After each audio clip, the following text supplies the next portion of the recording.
Quelques jours après avoir acheté ma première maison, mon père m'a appelé. Furieux, et m'a dit, c'est égoïste de ta part d'avoir acheté cette maison. Sans en discuter avec la famille.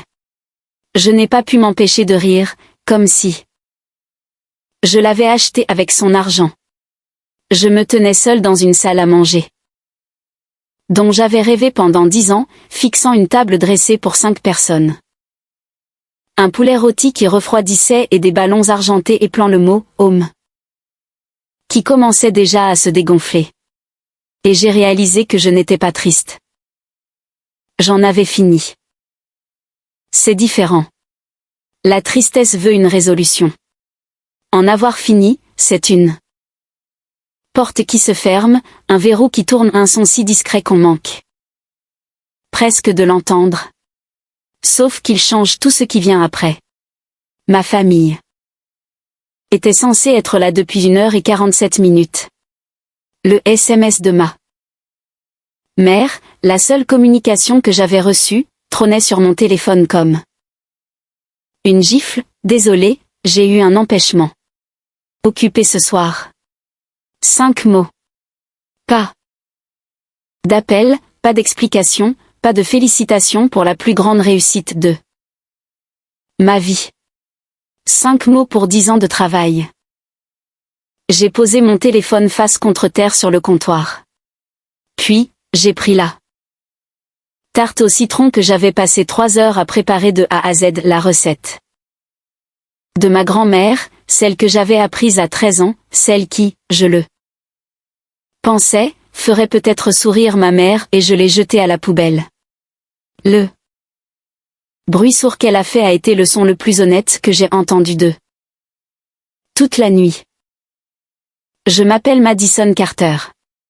J'ai eu 30 ans en mars, juste avant d'acheter cette maison. J'avais passé presque toute ma vingtaine à construire un objectif unique, spécifique, presque embarrassant de concret, posséder une maison bleue. œuf de rouge-gorge avec une clôture blanche et un chêne dans le jardin devant. Je sais ce qu'on en dit. Croyez-moi, j'en ai entendu toutes les versions. Ce n'est pas un plan financier, c'est un tableau Pinterest. Tu as 30 ans et tu n'es jamais allé en Europe. Vis un peu, m'a dit. Cette dernière phrase était la préférée de mon frère Kevin. Kevin, 33 ans, qui n'avait jamais eu de compte d'épargne tenant plus d'une saison, qui changeait d'appartement comme les autres changent de série sur Netflix. Kevin, qui m'avait dit un jour, lors de Thanksgiving devant nos parents, notre tante et nos cousins, que je traitais l'argent comme une religion et le plaisir comme un péché. Tout le monde avait ri. J'avais souri. Je suis rentré chez moi ce soir-là et j'ai transféré $1200 de plus sur mon fonds pour la maison. Voici ce qu'ils n'ont jamais vu, les $38 000 que j'avais économisés à 25 ans en travaillant au helpdesk d'une entreprise informatique à Raleigh, une ville où je ne connaissais absolument personne. Le salaire de départ de $16 de l'heure que j'avais réussi à faire monter à 30. Et $1 en changeant 2 fois d'entreprise, en obtenant 2 certifications, CompTIA Security Plus et AWS Solutions Architect, et en acceptant toutes les gardes de nuit dont personne ne voulait. Le studio dans lequel j'ai vécu pendant 4 ans, si petit que je pouvais toucher les 2 murs, restant au milieu les bras tendus. La Honda Civic 2014 d'occasion que j'ai conduite jusqu'à ce que le compteur affiche 300 000 km. Les dimanches de préparation de repas, les livres de la bibliothèque au lieu des abonnements de streaming, la discipline qui ressemblait, de l'extérieur, à de la privation. Ce n'était pas de la privation, c'était de l'architecture. J'étais en train de bâtir quelque chose. Et le 22 mars à 14h15, assise dans une salle de conférence d'une société de titre à Asheville, en Caroline du Nord, j'ai signé mon nom 43 fois. Et j'ai remis un chèque de banque de 47 600 $. Mon apport personnel. Pas de co-signataire, pas d'argent familial, pas un seul dollar que je n'avais pas gagné moi-même. Et l'avocate, une femme nommée Diane Prescott, a fait glisser une clé en laiton sur la table et a dit « Félicitations, mademoiselle Carter. Elle est à vous. » J'ai serré cette clé dans ma paume, et j'ai senti le poids d'une décennie s'envoler de ma poitrine. La maison coûtait 289 000 $, un bungalow de style craftsman de 3 chambres. Sur Laurel Ridge Drive, avec un bardage bleu œuf de rouge-gorge, une clôture blanche, des parquets en bois massif, un porche enveloppant avec une balançoire. Et, je vous jure que c'est vrai, un chêne de 70 ans dans le jardin de devant qui ressemblait exactement à celui que j'avais dessiné au crayon de couleur quand j'avais 9 ans. J'ai toujours ce dessin, il est encadré. Maintenant, accroché dans le couloir. La première chose que j'ai voulu faire a été de partager cela. Pas sur les réseaux sociaux, pas avec des collègues, mais avec ma famille. Je sais. À quel point c'est ironique vu ce qui s'est passé. Mais comprenez bien, ce besoin n'était pas rationnel. Ce n'était pas stratégique. C'était le même instinct qui pousse un enfant à courir à l'intérieur après avoir attrapé une luciole. Regarde ce que j'ai trouvé. Est-ce que tu regardes? J'avais couru à l'intérieur toute ma vie avec les mains jointes autour d'eux. Quelque chose de lumineux, et chaque fois, ma famille jetait un coup d'œil, haussait les épaules et retournait à ses occupations. Mais cette fois-ci, ce serait différent. C'est ce que je m'étais dit. Cette fois, ce que j'avais entre les mains était trop gros pour être ignoré. J'ai donc envoyé un message sur le groupe familial, moi, mes parents, Sharon et George, et Kevin. J'ai tapé chaque mot avec soin. J'ai inclus une photo de moi sur le porche, tenant les clés, souriant à m'en faire mal au visage. Salut. Tout le monde, j'ai officiellement signé pour la maison aujourd'hui. J'organise un dîner ce samedi à 19 h pour fêter ça. J'aimerais beaucoup que vous soyez tous là. Adresse ci-dessous. Cela compterait énormément pour moi. Ma mère a répondu, oh, waouh. D'accord. Kevin a envoyé un emoji pouce levé. Mon père n'a pas répondu du tout. Je me suis dit que c'était bon, qu'ils viendraient, que c'était leur présence qui comptait, pas les textos. Le samedi est arrivé. J'ai cuisiné toute la journée, poulet rôti au thym et au citron, la purée de pommes de terre à l'ail préférée de mon père, haricots verts aux amandes, petit pain fait maison et la tarte au citron.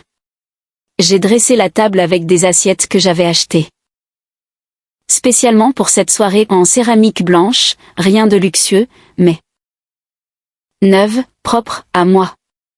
J'ai acheté des fleurs, des tulipes jaunes, que j'ai mises dans un pichet en verre parce que je n'avais pas encore de vase. J'ai allumé des bougies. J'ai accroché les ballons argentés.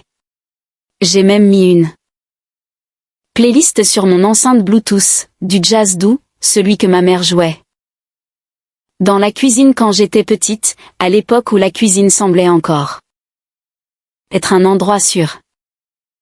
À 18h30, la maison sentait divinement bon. La table ressemblait à celle d'un magazine, si ce magazine était destiné aux gens qui ont plus d'espoir que de bon sens. À 19h, je me suis assise. À 19h05, j'ai vérifié mon téléphone.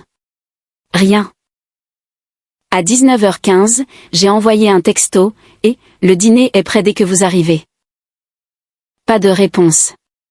À 19h30, mes genoux ont commencé à trembler sous la table. Les bougies avaient fondu d'1/2 centimètre. Le poulet refroidissait. J'ai ajusté les tulipes 2 fois. À 19h45, j'ai appelé ma mère. Ça a sonné 4 fois. Avant de tomber sur la messagerie. J'ai appelé mon père pareil. J'ai appelé Kevin. Il a décroché à la 3e sonnerie. J'ai entendu du bruyant. Arrière-plan, un bar, peut-être, de la musique, des rires. Salut, m'a dit. Quoi de neuf? Le dîner chez moi, ce soir. Un silence. Le genre de silence qui vous dit tout avant même les mots. Ah, ouais. Je crois que maman a dit qu'un truc était tombé. Je pensais que c'était repoussé. Qui l'a repoussé? Je n'ai rien repoussé. Je ne sais pas. Écoute, je suis sortie avec des gens là. On peut faire ça une autre fois? Il a raccroché avant que je puisse répondre. Je suis restée assise à cette table. Pendant encore 30 minutes. Je ne sais pas pourquoi. Peut-être que j'attendais un miracle. Peut-être que je laissais le dernier fil de quelque chose, l'espoir, probablement, se dérouler complètement pour voir exactement sa longueur, exactement sa finesse. À 20h15, le SMS de ma mère est arrivé. Désolé, j'ai eu un empêchement. Occupé ce soir. Je l'ai lu 3 fois. Puis je me suis levée, j'ai éteint les bougies et j'ai commencé à nettoyer. J'ai nettoyé comme je fais tout, méticuleusement. Systématiquement, sans m'arrêter. J'ai emballé le poulet dans du papier d'aluminium. J'ai versé la purée dans un récipient. J'ai lavé chaque assiette à la main car le lave-vaisselle n'avait pas encore été raccordé. J'ai balayé le sol. J'ai décroché les ballons un par un, et le sifflement doux de l'hélium qui s'échappait ressemblait au soupir de la maison. Je n'ai pas pleuré. Je tiens à être clair là-dessus. J'ai vu des gens décrire des moments comme celui-ci et ils disent toujours qu'ils ont pleuré. Pas moi. Mon corps a fait autre chose, quelque chose de plus atone. Mes mains sont devenues engourdies au bout des doigts.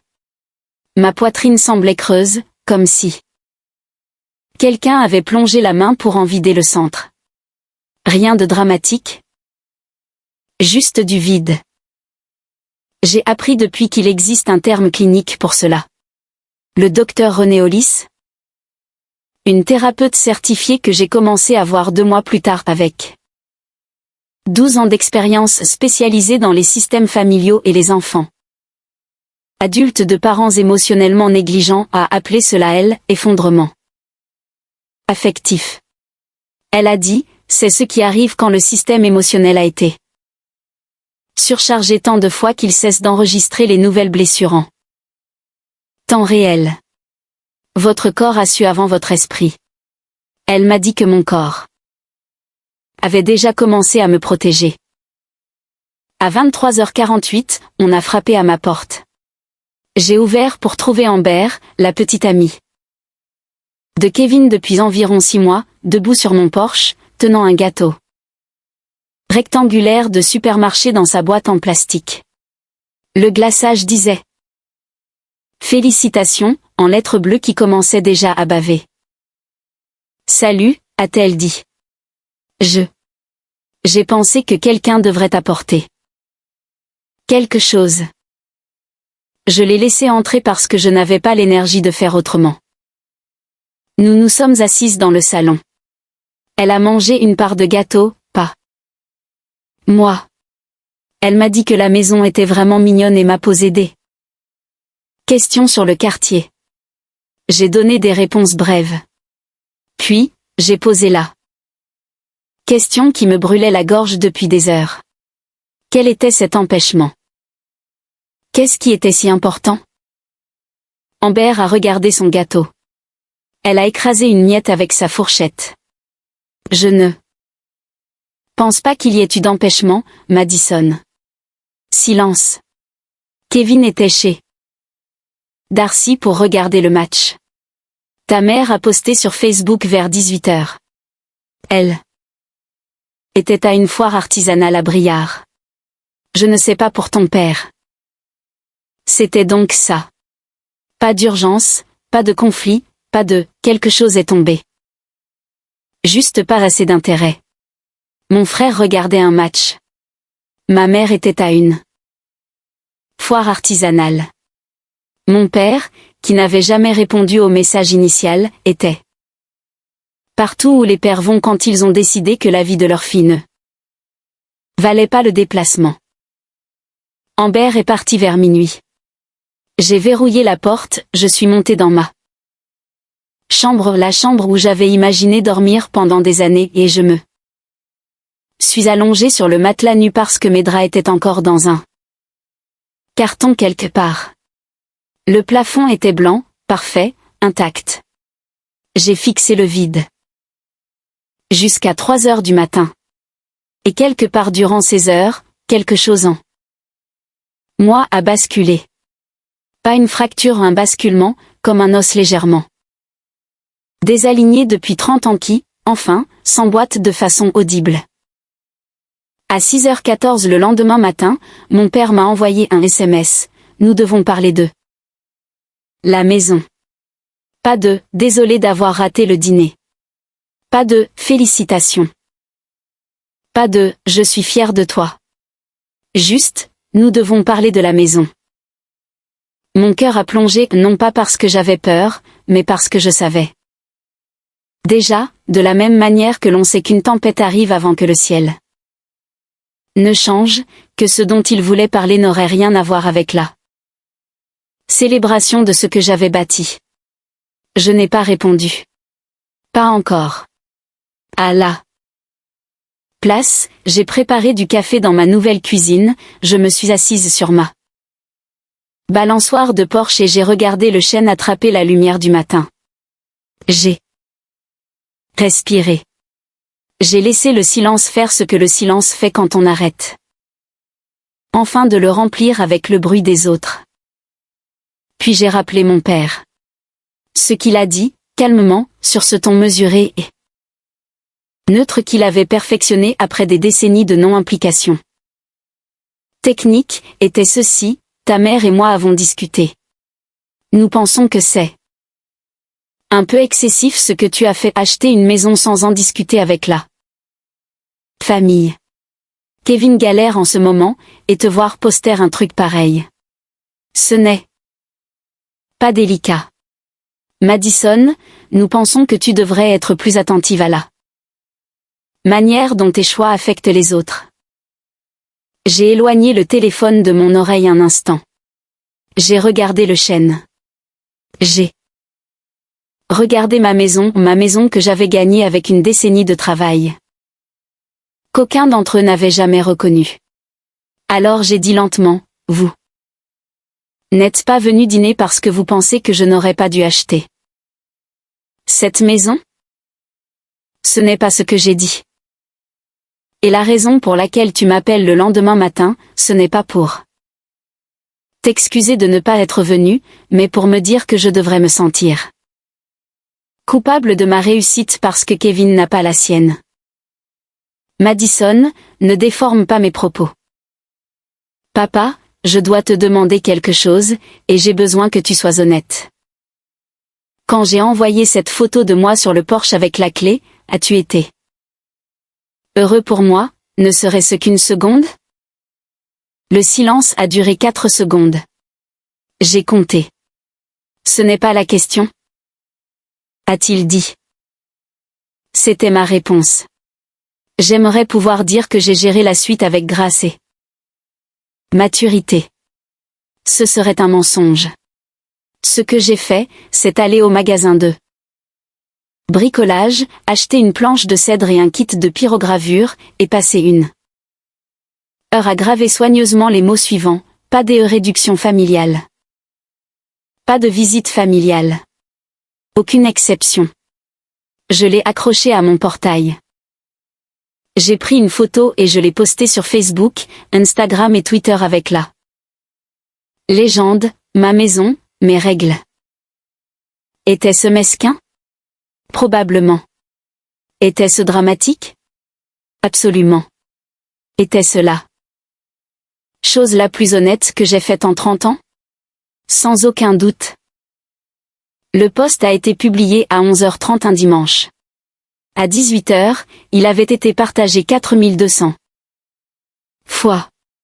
Internet est un endroit étrange. Les inconnus vous comprennent parfois. Plus clairement que les personnes qui vous ont élevé. Les commentaires étaient bouleversants, pas par leur nombre, bien qu'il y en ait eu des milliers, mais par leur précision. Les gens écrivaient des paragraphes entiers. Ils partageaient leurs propres histoires, les remises de diplômes auxquelles personne n'était venu, les promotions que personne n'avait remarquées, les maisons, les entreprises et les diplômes accueillis par le silence ou le ressentiment de ceux qui étaient censés les célébrer. Un commentaire d'une femme nommée Teresa, du Michigan, disait « J'ai acheté ma première maison à 34 ans et ma sœur m'a dit que je faisais de l'esbrouf. Il m'a fallu 5 ans de plus pour comprendre que son inconfort face à ma réussite n'était pas ma responsabilité. » Cette phrase m'a percuté comme un camion à 60 km/h. Je l'ai lu 6 fois. Pendant ce temps, mon téléphone n'arrêtait pas de sonner. Ma mère a appelé 4 fois entre midi et 15h. Je n'ai pas décroché. Kevin a envoyé un texto. C'est quoi ce bordel, m'a dit. Retire ce post. Puis, 20 minutes plus tard. Maman pleure. Tu es contente maintenant? Mon père a appelé une fois à 16h17. J'ai laissé sonner. Il a laissé un message vocal que j'ai sauvegardé et donné plus tard au docteur Hollis, dans lequel il disait, la voix serrée par une colère contenue, tu fais honte à cette famille. Ce n'est pas comme ça que nous t'avons élevé. Si tu ne retires pas ça. D'ici ce soir, ta mère et moi devrons reconsidérer notre relation avec toi. Reconsidérer notre relation? Comme s'ils en avaient jamais eu une avec moi au départ. Comme si être présent à un dîner, à une remise de diplôme, à une vie, était quelque chose qu'ils faisaient depuis le début et que c'était moi qui créais des vagues. J'ai gardé le message. Je n'ai pas retiré le post. Lundi matin, mon téléphone a sonné à 7h02. Un numéro inconnu. J'ai failli ne pas répondre, mais quelque chose m'a poussé à le faire. Mademoiselle Carter, je m'appelle Janet Bowles. Je suis reporter à l'Asheville Citizen Times. J'ai vu votre publication. Elle devient virale localement. Seriez-vous prête à m'en parler? Janet Bowles, 11 ans de journalisme local, nommée au prix Pulitzer en 2019 pour une série sur les inégalités de logement dans les Appalaches. Elle n'était pas dans le sensationnel, elle était rigoureuse. J'ai dit oui. Janet est venue à la maison ce mardi-là. Elle s'est assise sur ma balançoire de Porsche, a bu du café dans une tasse que j'avais achetée dans un magasin à $1 et a écouté pendant 90 minutes pendant que je lui racontais tout. Pas seulement le dîner, la décennie, les économies, le sacrifice, la famille qui traitait mon ambition comme un inconvénient et ma réussite comme une insulte. Elle a demandé des documents.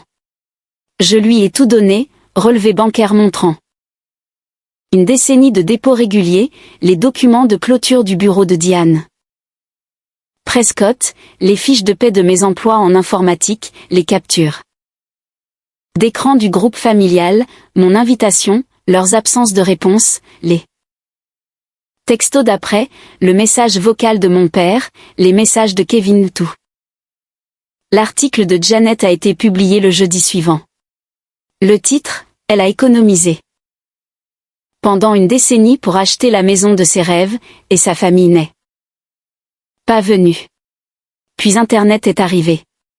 C'est devenu viral en moins de 12 heures. C'est là que les choses ont dégénéré au-delà de tout ce que j'aurais pu prédire. Après l'article, j'ai commencé à recevoir des messages, non plus d'inconnus. Cette fois, mais de gens de l'entourage de ma famille, des cousins à qui je n'avais pas parlé depuis des années, de vieux amis de la famille, des gens qui avaient observé cette dynamique pendant des décennies sans jamais rien dire. Ma cousine Rachel, la fille du frère de mon père, quelqu'un dont j'avais été proche enfant avant que les familles ne s'éloignent, m'a envoyé un long email. Je l'ai lu assise à ma table de cuisine à 22 heures un vendredi soir, et quand j'ai fini, mes mains tremblaient. Rachel me révélait des choses que je n'avais jamais su. Elle me disait que mes parents avaient contracté un prêt de 15 000 $ pour aider Kevin à verser un acompte pour un appartement 3 ans plus tôt, un appartement qu'il avait perdu 18 mois plus tard. Elle me disait que ma mère avait organisé une fête surprise pour les 30 ans de Kevin dans un restaurant qui avait coûté 2 200 $, payé par mes parents. Elle me disait que lorsque j'avais obtenu mon diplôme universitaire, mes parents avaient dit à la famille élargie que j'avais enfin fini, comme si cela m'avait pris plus de temps que prévu, alors qu'en fait j'avais terminé dans les temps avec une moyenne de 17/20 tout en travaillant 25 heures par semaine. Mais la partie qui m'a serré le cœur, la partie que j'ai dû lire debout parce qu'assise j'avais l'impression de me noyer, était celle-ci: ta mère a dit à la mienne il y a environ 2 ans qu'elle s'inquiétait pour toi. Elle disait que tu étais obsédé par cette idée de maison et que c'était malsain. Elle disait qu'elle espérait que tu n'en achèterais jamais parce que cela ferait que Kevin se sente encore plus mal par rapport à lui-même. Madison, elle espérait littéralement que tu échoues pour que Kevin ne se sente pas mal. J'ai posé mon téléphone. Je suis allée à la salle de bain. J'ai fait couler de l'eau froide sur mes poignets, une astuce que le docteur Hollis m'avait apprise pour quand l'anxiété devient physique. Je suis restée là pendant 5 minutes à respirer, laissant l'eau couler, laissant la vérité prendre la forme exacte qu'elle avait toujours eue mais que j'avais été trop loyale pour voir. Ma mère n'avait pas manqué mon dîner parce qu'elle était occupée, elle l'avait manqué parce qu'elle en détestait la raison. J'ai transféré l'email de Rachel au docteur Hollis. Nous avons eu une séance d'urgence ce lundi-là, un appel vidéo à 7h30 du matin avant mon travail. Le docteur Hollis ne semblait pas surprise, elle l'était rarement. C'était l'une des choses que j'appréciais chez elle, elle traitait les révélations non pas comme des chocs mais comme des pièces de puzzle s'emboîtant dans des schémas existants. Madison, ce que vous décrivez est une dynamique familiale bien documentée, a-t-elle dit. Dans la théorie des systèmes familiaux, nous appelons cela le modèle du patient désigné, mais dans votre cas, il est inversé.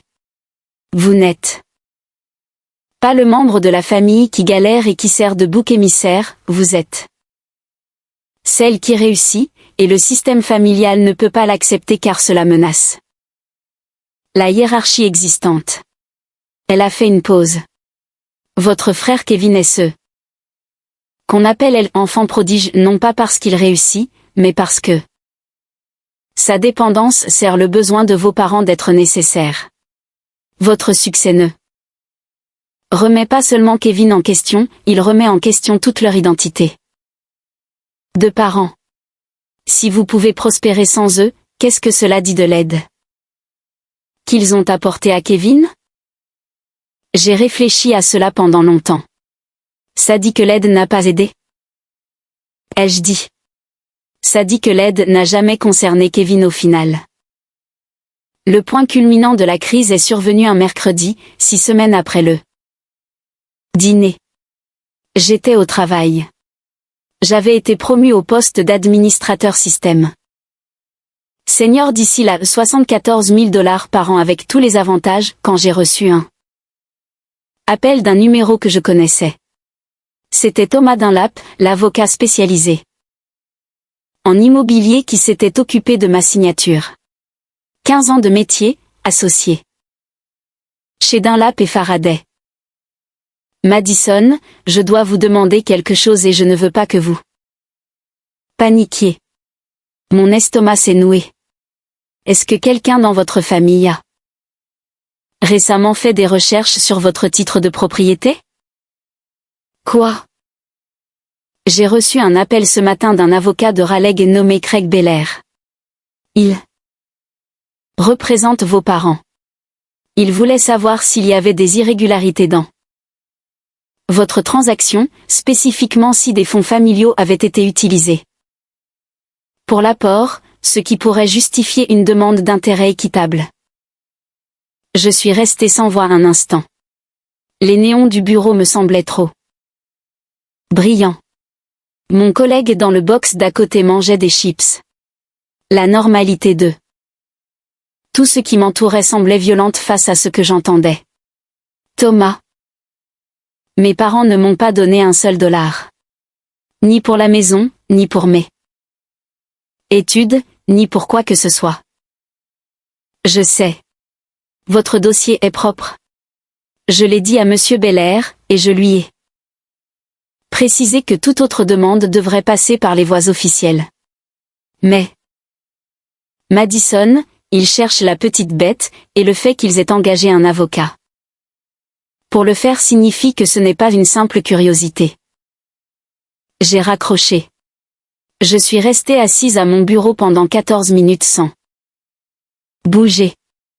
Puis j'ai ouvert mon ordinateur, j'ai récupéré tous les relevés bancaires que j'avais depuis 2013 et j'ai commencé à les organiser chronologiquement dans un dossier partagé. À 17h15, j'ai conduit directement au bureau de Thomas Dunlap. Il est resté tard. Nous avons passé 2 heures à éplucher mon historique financier ligne par ligne, chaque dépôt, chaque transfert, chaque salaire. C'est en béton, a dit Thomas. Il n'y a aucune ambiguïté. Cette maison a été achetée entièrement avec vos propres revenus documentés. S'ils essaient d'intenter une action, ils perdront, et ils s'exposeront probablement à des sanctions pour procédure abusive. Pourquoi ferait-il ça, ai-je demandé, même si je le savais déjà. Thomas m'a regardé par-dessus ses lunettes de lecture. D'après mon expérience. Parce qu'il ne supporte pas que ce soit à vous. J'ai officiellement engagé Thomas le lendemain. Il a envoyé une mise en demeure à Craig Belair par courrier recommandé, daté et classé stipulant que toute réclamation sur ma propriété était sans fondement et que toute action ultérieure ferait l'objet d'une contre-plainte pour harcèlement et abus de procédure. Mais je ne me suis pas arrêtée là. J'ai appelé Janet Bowles. Je lui ai raconté ce qui s'était passé. Elle est restée silencieuse un long moment, puis a dit, « Madison, seriez-vous prête à témoigner officiellement ?» Oui. Pour tout. La menace juridique, les emails familiaux, les dossiers financiers, chaque mot. Le second article de Janet a été publié 2 semaines plus tard. Il comprenait des citations de Thomas Dunlap. Il incluait une déclaration du cabinet de Craig Belair disant que ses clients n'avaient pas d'autres commentaires pour le moment. Il incluait le témoignage de Rachel, donné avec son consentement. Il incluait une chronologie de mon épargne vérifiée par rapport aux dossiers fiscaux que j'avais fournis volontairement. Le titre, La famille de l'acheteuse d'une maison de rêve a tenté une action en justice sur un bien qu'elle a gagné seule. Cet article n'est pas seulement devenu viral, il a littéralement explosé. Les Conséquences ont été immédiates. Craig Belair a abandonné mes parents comme client en moins d'une semaine, selon Thomas. Belair a invoqué des préoccupations de réputation, ce qui est le langage codé des avocats pour dire « Je ne veux pas que mon nom soit associé à ce désastre ». L'entreprise de foires artisanales de ma mère, elle vendait des bougies faites main en ligne. Et sur les marchés locaux, a perdu tous ses abonnés en quelques jours. Ses avis Etsy ont été inondés de critiques. Elle a dû fermer sa boutique. Je n'ai pas orchestré cela, et je ne l'ai pas célébré, mais je n'en ai pas fait le deuil non plus. Kevin m'a appelé la première fois qu'il m'appelait, sans passer par un SMS. Depuis la nuit du dîner. Il était ivre. Il était 1h30 du matin. Sa voix était pâteuse, oscillant entre la colère et quelque chose qui aurait pu être de la honte s'il avait su quoi en faire. Tu as tout gâché, Madison. Tu le sais, n'est-ce pas? Maman n'arrête pas de pleurer. Papa ne parle à personne. Tu as fait exploser cette famille pour un dîner. Non, Kevin, ai-je répondu. J'ai fait exploser une famille qui espérait mon échec. Il est resté silencieux un long moment. C'est pas vrai, a-t-il dit. Mais ça. Voix s'est brisée sur le dernier mot, et nous savions tous les deux qu'il n'y croyait pas. J'ai raccroché. J'ai éteint mon téléphone. Je suis allé me coucher.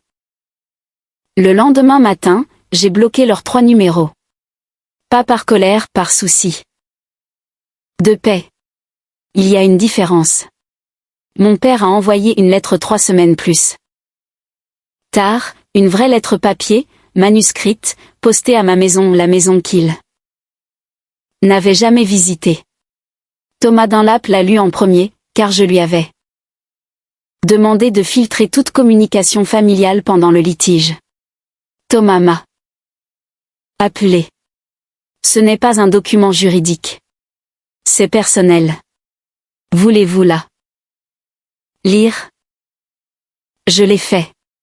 L'écriture de mon père était petite et appliquée, comme elle l'avait toujours été. La lettre faisait 2 pages.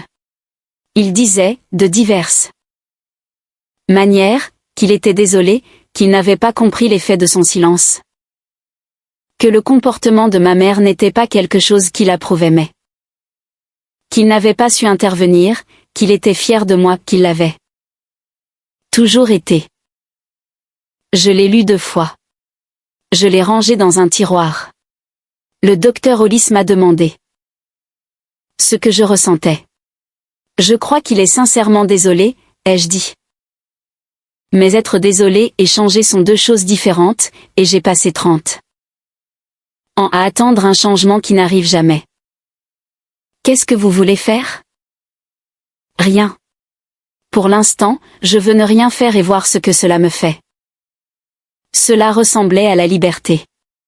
Les mois qui ont suivi ont été les plus calmés. Les plus riches de ma vie. Je ne me suis pas réconcilié avec ma famille. Je n'ai pas non plus fermé la porte définitivement. J'ai juste arrêté de jouer la comédie, arrêté de tendre la main, arrêté de dresser des tables pour des gens qui ne viendraient pas. Et dans l'espace qui s'est libéré, d'autres personnes sont arrivées. Mon voisin Dal, un électricien à la retraite de 72 ans, s'est présenté sur mon porche un samedi matin avec une tarte aux noix de pécan et m'a dit « J'ai lu votre histoire dans le journal. Ma fille a traversé quelque chose de similaire. Bienvenue dans la rue. » Une femme de mon bureau nommée Priya a commencé à venir pour le café le week-end, puis son mari, puis leur enfant. Puis un autre voisin. Puis une femme de mon groupe de course à pied qui venait de divorcer et qui avait besoin d'un endroit où s'asseoir qui ne soit pas son appartement vide. Les enfants du quartier ont commencé à passer après l'école. Je ne sais pas comment ça a commencé, je crois que l'un d'eux m'a vu installer mon ordinateur sur le porche et m'a demandé ce que je faisais. J'ai répondu, du code informatique. Ils m'ont demandé si je pouvais leur apprendre. J'ai dit bien sûr. En un mois, j'avais 4 enfants assis sur mon porche tous les mardis et jeudis, apprenant les bases de Python sur des Chromebooks empruntés. Je leur apprenais les boucles, les variables, des jeux simples. L'un d'eux, un garçon de 12 ans nommé Marcus qui me rappelait tellement moi-même que ça en était douloureux, a construit une calculatrice fonctionnelle en 3 semaines. Il l'a montrée à sa mère, elle a pleuré. Elle m'a apporté des tamales, j'ai pleuré. C'est ce que personne ne vous dit sur le fait de se construire une vie, elle ne reste pas vide. Si vous la bâtissez avec honnêteté, les bonnes personnes finissent par trouver le chemin. Pas parce que vous les suppliez, pas parce que vous avez dressé une table parfaite en retenant votre souffle, elles viennent. Parce que la porte est ouverte, que la lumière est allumée et que vous n'êtes pas en train de jouer un rôle. Vous êtes juste là. 7 mois après le dîner où personne n'était venu, j'en ai organisé un autre. Même table, même bougie, fleurs différentes, des tournesols cette fois. Parce que Dal m'avait dit qu'il durait plus longtemps. La recette du poulet rôti s'était améliorée. Une nouvelle playlist, toujours du jazz, mais j'avais ajouté de l'afrobeat parce que le mari de Priya disait que c'était une meilleure musique pour cuisiner, et il avait raison. 8 personnes sont venues, Dal, Priya et Raj, Marcus et sa mère Elena, 2 femmes de mon groupe de course et un homme tranquille nommé James, du quartier, qui avait réparé ma boîte aux lettres sans qu'on lui demande et que j'avais invité sur un coup de tête. Nous avons mangé, discuté, ri si fort que l'appareil auditif de Dal s'est mis à siffler et qu'il a fait semblant d'être offensé. Marcus a goûté la tarte au citron et a décrété que c'était, Bussin, une tuerie, ce qui, paraît-il, est le plus grand compliment qu'un enfant de 12 ans puisse faire. À 22 heures, tout le monde était encore là. Personne ne surveillait l'heure. Personne ne cherchait d'excuses. La maison était chaleureuse, pas à cause du four, pas à cause des bougies, mais grâce à cette chaleur spécifique et irremplaçable qui émane des gens qui veulent réellement être là où ils sont. Je me suis tenue dans l'encadrement de la cuisine un instant, un torchon à la main, observant la table. Et j'ai pensé à ce premier samedi soir, le poulet froid, les ballons dégonflés, le silence qui ressemblait à un verdict. Et j'ai compris quelque chose que je n'aurais pas pu comprendre alors. La maison n'a jamais été un test. Ce n'était pas quelque chose que ma famille devait réussir. Ce n'était pas une preuve de ma valeur ou une mesure de leur amour. C'était juste une maison, un bâtiment, 4 murs, un toit et un chêne de 70. Ce qui la rendait importante, ce n'était pas la clé, c'était les gens à l'intérieur et le processus douloureux mais nécessaire d'apprendre qu'elle personne mérite d'y être. La première nuit, ma maison abritait l'absence. Cette nuit-là, elle abritait l'appartenance.